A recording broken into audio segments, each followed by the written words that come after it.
assigned at birth.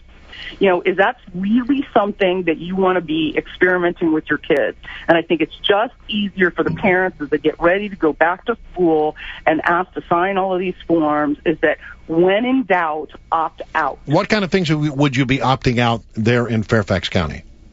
Well, certainly the family life material has been expanded greatly this year.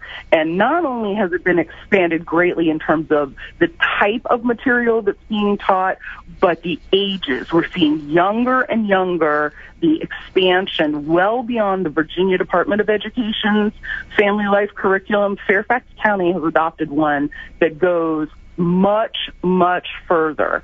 And there is a new parent group called Concerned Parents and Educators, and they can be found at concernedparentsandeducators.org, and they have put together a fabulous parent information package that you can download, you can see, and you can look at some guidance of people who've taken the time to look at these lessons and look at and advise you on, look, do you want to have to deal with language like sex assigned at birth that appears in a Journal of Medicine article somewhere? And so we've just adopted it, injected it straight into, pre-K through 12 education, and things like getting your student talking and advocating for themselves and their individual liberty and saying, no, you know what, I'm not just going to blindly sign a form because you put it in front of me. I'm going to decline to sign this, and I'm going to start reasserting my parental rights and my own child's education and saying, no, I don't think so. I think we're going to talk about some things this year within our own house instead of allowing this continued experimentation on our kids in the classrooms. What are some other issues that are brought up in these sort of guidelines or questionnaires that some of the kids may have to fill out if they sign this form, in terms of, I saw something, they may be questioned about drugs or eating habits or anorexia, stuff like that?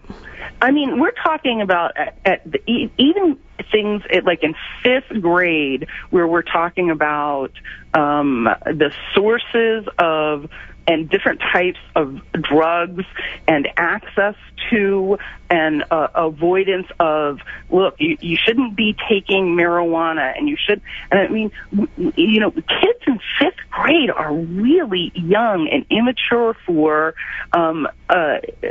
topics that are so sexual violence, dating violence. So it's almost exposing some kids to some subjects that they may not be aware of. I think ready for. Yeah. I think a vast majority of kids aren't ready for some of the information at these very younger ages, and that you've got people who are developing a curriculum with either an agenda or certainly not with your own child's best interests.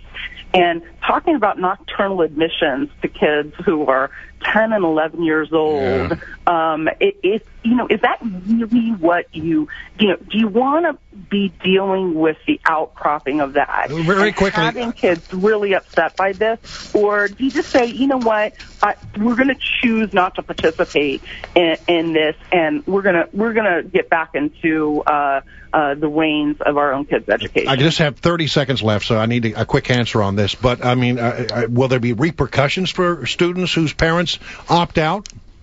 That's the beautiful thing, is I've spent the summer working with the superintendent and some of the leadership in FCPS, and the answer is no. And that's where the parents need to have the confidence. So you have a rights and responsibilities packet that basically is optional.